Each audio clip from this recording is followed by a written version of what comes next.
Hello students, कैसे हैं आप सब। आई होप सब फिट एंड फाइन होंगे। तो स्टूडेंट्स, आज के सेशन में जैसा कि मैंने आप सभी को बोला था, जनरल साइंस हम पढ़ेंगे। तो आज की क्लास रहेगी पहली क्लास, जिसमें हम जनरल साइंस डिस्कस करने वाले हैं। जनरल साइंस यानी कि जो नॉर्मल वाली साइंस होती है, क्लास 6 टू लेके 10th तक की जो साइंस होती है, जिससे कि एग्जाम में क्वेश्चंस आते हैं। ठीक है, कहाँ से? क्लास 6 टू 10th की साइंस है। ठीक है, हम देखो जनरल साइंस कैसे पढ़ेंगे। टाइम वेस्ट नहीं करेंगे, जितनी ज़्यादा जनरल साइंस हो पाएगी उतनी ज़्यादा करेंगे और मैक्सिमम से मैक्सिमम क्वेश्चंस को कवर करने की कोशिश करेंगे। यानी कि मैं चाहती हूँ कि मैं आपको इतने क्वेश्चन करवा दूँ कि आपको जब क्वेश्चन देखने को मिले तो आपको लगे कि मैम ने जो करवाया था उसी के अंदर से क्वेश्चन आया है, एक भी क्वेश्चन बाहर से ना हो।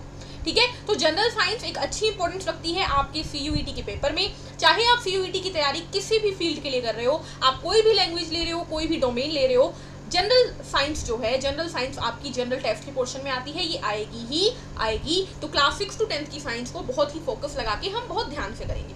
दूसरी चीज स्टूडेंट, एक इन्फॉर्मेशन है आप लोगों के लिए। पहली बात तो जिसने चैनल को अभी तक सब्सक्राइब नहीं किया है वो सब्सक्राइब कर दो। ठीक है, वीडियो को लाइक कर दो और अपने दोस्तों में शेयर कर दो। अगली चीज स्टूडेंट जो आप लोगों के लिए न्यूज है वो ये है कि हम लोग जो हैं, मैं एक्चुअली जनरल साइंस का एक टेस्ट लेती हूँ डेली दोपहर 2 बजे, या फिर मैं टाइम डिसाइड कर लेती हूँ। मेरे टेलीग्राम चैनल के ऊपर डिस्क्रिप्शन में मैं लिंक दे दूंगी, नाम है science magic by Deepali ma'am.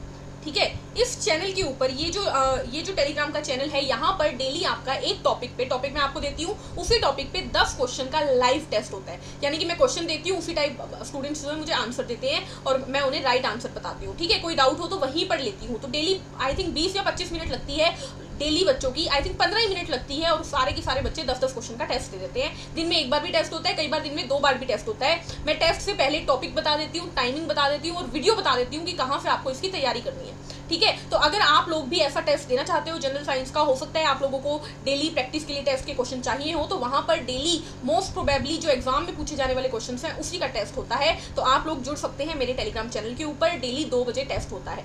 ठीक है, डेली दोपहर 2 बजे मैंने वैसे टाइम रखा हुआ है, और शाम को 7 बजे भी मैं कोशिश करती हूँ एक और टेस्ट ले लूँ। ठीक है, तो 10-10 क्वेश्चन के टेस्ट होते हैं। तो आप लोग भी जुड़ सकते हैं इस चैनल पे, टेलीग्राम चैनल पर मेरे साथ। अगर आप लोग टेस्ट देना चाहते हैं तो जरूर जुड़िए, मैं आपको कहती हूँ, क्योंकि टेस्ट जो है वो आपको परफेक्ट बनाएगा, आपकी प्रैक्टिस को और बेहतर बनाएगा। ठीक है, अब आप लोग बोलेंगे कि मैम पढ़ाना शुरू किया था 2:40 पर। ठीक है, 2 मिनट 40 सेकंड के बाद मैम ने पढ़ाना शुरू किया, तो ये बात मत बोलिएगा। मैंने ये ज्ञान की बात बताई थी, अगली वीडियो में नहीं बताऊंगी इतनी डिटेल में। चलिए, तो आज की सेशन को शुरू करते हैं पहले क्वेश्चन के साथ। पहला क्वेश्चन है, what is the IUPAC name of acetylene. Acetylene का IUPAC नाम पूछा है। एसिटाइलिन क्या होता है स्टूडेंट? C++ और उस पर हाइड्रोजन लगे हुए हैं, ये होता है एसिटाइलिन। इसका नाम होता है, देखो, 2 कार्बन के लिए इथ और ट्रिपल बॉन्ड के लिए आइन, तो इसका नाम हो गया इथाइन। ठीक है, इसी को एसिटाइलिन बोलते हैं, इथाइन को ही एसिटाइलिन बोलते हैं। और ये फलों को कृत्रिम रूप से पकाने के लिए इस्तेमाल की जाती है। यानी कि अगर आप चाहते हो कि आपके फल सब्जी, जैसे कि केला जो होता है वो पहले हरा होता है बाद में पीला होता है, तो अगर आप चाहते हो कि समय से पहले ही केले को आप पीला कर दो, तो उसमें इथाइलिन के इंजेक्शन लगा देते हैं, जिससे कि वो क्या हो जाता है, इथाइन के या एसिटाइलिन के या कई बार इथीन के भी लगा देते हैं इंजेक्शन, जिससे कि वो जल्दी पक जाता है, राइपन हो जाता है। ठीक है, चलिए अगले क्वेश्चन पे चलते हैं। क्वेश्चन नंबर 2 आता है, what is the commercial name of vinegar, यानी सिरके का वाणिज्य नेम क्या है। सिरका क्या होता है स्टूडेंट्स? तो जो चाउमीन में डलता है, चटनी में डलता है, दूध से पनीर बनाने में काम आता है, वो सिरका, उसका कमर्शियल नेम इन्होंने पूछा है। तो कमर्शियल नेम से पहले इसका फॉर्मूला लिख लो, CH3COOH, ये इसका फॉर्मूला होता है। कमर्शियल नेम होता है, देखो, 2 कार्बन यानी इथ, सिंगल बॉन्ड कार्बन के बीच में तो एन, और क्योंकि कार्बोक्सिलिक ग्रुप लगा हुआ है तो इथेनोइक एसिड। क्या नाम होता है? इथेनोइक अम्ल इसका नाम है। ठीक है, इसी को एक और नाम से जाना जाता है, इसी को बोला जाता है एसिटिक एसिड। क्या बोला जाता है? एसिटिक एसिड, एसिटिक अम्ल। क्लियर है? चलिए अगले क्वेश्चन पे चलते हैं। अगला क्वेश्चन हमारे पास क्या है? क्वेश्चन नंबर 3 है, hydrocarbon is a natural source of, यानी कि हाइड्रोकार्बन का प्राकृतिक स्रोत क्या है। ठीक है, हाइड्रोकार्बन नेचुरल सोर्स इज आएगा क्वेश्चन में, यानी हमें हाइड्रोकार्बन कहाँ से मिलता है, तो हमें फॉसिल फ्यूल से यानी जीवाश्मों से हाइड्रोकार्बन मिलता है। लेकिन आप लोगों को पहला क्वेश्चन ये होगा कि मैम हाइड्रोकार्बन होता क्या है, क्योंकि जो नॉन साइंस वाले हैं उनको तो पूछना पड़ेगा ना हाइड्रोकार्बन क्या होता है। तो जो मीथेन होती है, या फिर मैं बोलूँगी कोयले से धुआं निकलता है, कोयले से गैसेस निकलती है, वो हाइड्रोकार्बन होती है। कोयले के जलने से, पेट्रोल के जलने से, डीजल के जलने से, पेट्रोलियम के जलने से, लकड़ी के जलने से जो निकलती है वो हाइड्रोकार्बन होती है। कार्बन और हाइड्रोजन के कंपाउंड को हाइड्रोकार्बन कहते हैं। हाइड्रोजन और कार्बन के कंपाउंड को हाइड्रोकार्बन कहते हैं। तो जीवाश्मों से जैसे कि कोल हो गया यानी कोयला हो गया, पेट्रोलियम हो गया, इन सब से निकलने वाली को हाइड्रोकार्बन कहते हैं। ठीक है, चलिए व्हाट इज येलो केक? पीला केक क्या है? पीला केक क्या होता है स्टूडेंट? पीले रंग का दिखता है। यूरेनियम का कंपाउंड यूरेनियम ऑक्साइड, जिसे U3O8 से लिखते हैं। क्या होती है? Uranium oxide. यूरेनियम क्या है? एक तत्व है, एक एलिमेंट है। उसकी ऑक्साइड को क्या बोलते हैं?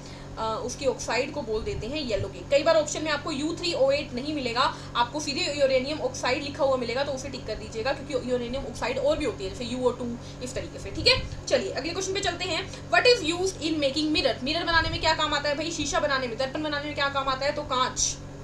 सीधा सा क्वेश्चन है, कांच यानी ग्लास काम आता है मिरर बनाने में। कनकेव मिरर, कन्वेक्स मिरर, ये सब काम आते हैं। ठीक है, चलिए अगले क्वेश्चन पे चलते हैं। Question number 6, how many groups present in modern periodic table? आधुनिक आवर्त सारणी में कितने समूह होते हैं? तो स्टूडेंट्स ये वाली जो टेबल बनाते हैं ये होती है आधुनिक आवर्त सारणी। इसमें देखो 18 समूह होते हैं, 1 2, फिर यहाँ पे 3 4 5 6 7 8 9 10 11 12 तक यहाँ पे आ जाते हैं। 3 से 12 तक यहाँ पे आ जाते हैं 10 समूह, फिर 13 14 15 16 17 18 तक यहाँ पे। तो 18 समूह होते हैं कुल आवर्त सारणी के अंदर। कितने समूह? 18 ग्रुप होते हैं आवर्त सारणी के अंदर। ठीक है, और 18वें जो पहला समूह है उसका नाम होता है अल्कली मेटल यानी क्षारीय धातु। दूसरे ग्रुप का नाम होता है अल्कली अर्थ मेटल यानी कि पृथ्वी क्षारीय धातु। और 17वें का होता है हेलोजन, 18वें का होता है नोबल गैस। मैं लिख देती हूँ यहाँ पर। पहले ग्रुप का नाम होता है अल्कली मेटल, क्योंकि ये ऐसे धातु होते हैं जो पानी में मिलके बेस बनाते हैं। दूसरे का होता है अल्कली अर्थ मेटल, कि हाँ ये धातु भी पानी के साथ मिलकर बेस बनाते हैं, लेकिन ये सारे पृथ्वी में मिलते हैं, अर्थ में मिलते हैं। ठीक है, 17वें का ग्रुप होता है हेलोजन, क्योंकि ये हेलो मतलब समुद्र, नमकीन इलाका, तो ये नमक वाली जगह से यानी समुद्रों से मिलते हैं। और 18वें का होता है नोबल गैस। नोबल क्यों? क्योंकि ये संत महात्मा जैसे होते हैं, जैसे संत महात्मा होते हैं ना, दुनिया की लोभ मोह माया प्यार नफरत सब कुछ छोड़ के अलग से रहने लग जाते हैं। कोई शादी वादी से मतलब नहीं होता उन्हें, कोई प्यार नफरत नहीं होती, अलग अपने ब्रह्मचारी निभाते हैं, किसी से नहीं जुड़ते। उसी तरीके से ये नोबल गैस के तत्व अकेले पड़े रहते हैं, किसी से नहीं जुड़ते, इसीलिए। ठीक है, चलिए अगला क्वेश्चन देखते हैं। What is the full form of RNA? RNA होता है स्टूडेंट एक जेनेटिक मटेरियल। ठीक है, RNA की फुल फॉर्म होती है राइबो न्यूक्लिक एसिड। और लिख लीजिए, ये क्वेश्चन बहुत इंपॉर्टेंट है, इसके ऊपर इंपॉर्टेंट लिख लीजिए। ठीक है, और इससे अगला क्वेश्चन जो मैं बताने वाली हूँ वो भी बहुत ज्यादा इंपॉर्टेंट है।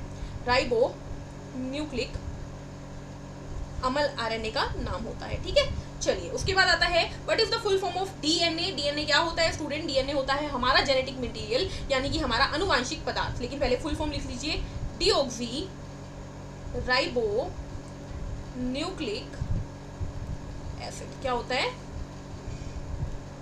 डीऑक्सी राइबो न्यूक्लिक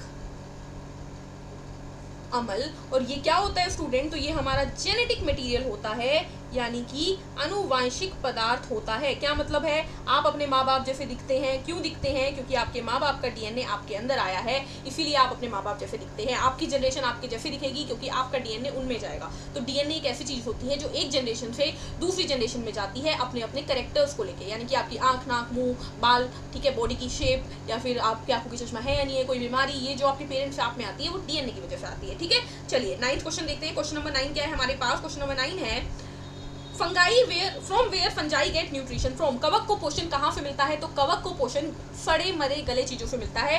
कवक जो होता है वो मृतोपजीवी होता है। जब कोई मर जाता है, मान लीजिए कोई पौधा सड़ रहा है, मर रहा है, कोई जानवर है जो मर गया है, तो उसकी डेड बॉडी पड़ी है, तो उसके ऊपर फंगस ग्रो करते हैं, इसे बोलते हैं सेप्रोट्रोफ। मरे सड़े गले पर ग्रो करने वाले सेप्रोट्रोफ होते हैं फंजाई। क्वेश्चन नंबर 10 पे चलते हैं। क्वेश्चन नंबर 10 है हमारे पास, which is the planet other than earth which appears blue? कौन से प्लैनेट को अर्थ के अलावा कौन सा प्लेनेट ब्लू होता है, नीले रंग का होता है? तो नेपच्यून जो है स्टूडेंट, नेपट्यून जो है ये प्लेनेट जो है नेपच्यून, ये भी अर्थ की तरह नीले रंग का होता है, ठीक है, क्योंकि इसके अंदर काफी सारी गैसेस होती है नीले रंग की, ठीक है। तो आज की क्लास में 10 ही क्वेश्चन करेंगे, मिलेंगे नेक्स्ट सेशन में अगले 10 क्वेश्चन के साथ।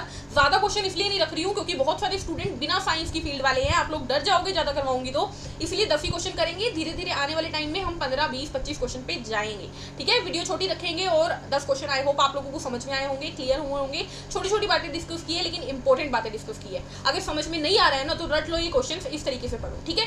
तो मिलेंगे नेक्स्ट सेशन में। अगर आपको टेस्ट देना है तो टेस्ट के लिए आप जुड़ सकते हैं science magic by Deepali ma'am के टेलीग्राम चैनल पर, और साथ ही साथ टेलीग्राम हमारा टारगेट गुरुकुल का भी है, टारगेट गुरुकुल हमारा टेलीग्राम पे भी है, इंस्टा पे भी है, व्हाट्सएप पे भी है, हर जगह पे उसे फॉलो कर सकते हैं ताकि आपको हर एक नोटिफिकेशन टाइम टू टाइम मिले। और सीयूईटी की एक वीडियो बनाई है जिसमें मैंने पूरी तरीके से सीयूईटी की आपको डिटेल दी है, तो उस डिटेल वीडियो का भी डिस्क्रिप्शन में मैं लिंक दे दूंगी, जाकर वो देखिएगा। अगर आपको इतनी सी भी मतलब कंफ्यूजन है ना कि सीयूईटी क्या चीज़ है तो वो वीडियो देखिएगा। मिलेंगे नेक्स्ट सेशन में, तब तक के लिए पढ़ते रहिए, मुस्कुराते रहिए, खुद का ध्यान रखिए और वीडियो को लाइक, शेयर, सब्सक्राइब कर दीजिए। Thank you, bye bye.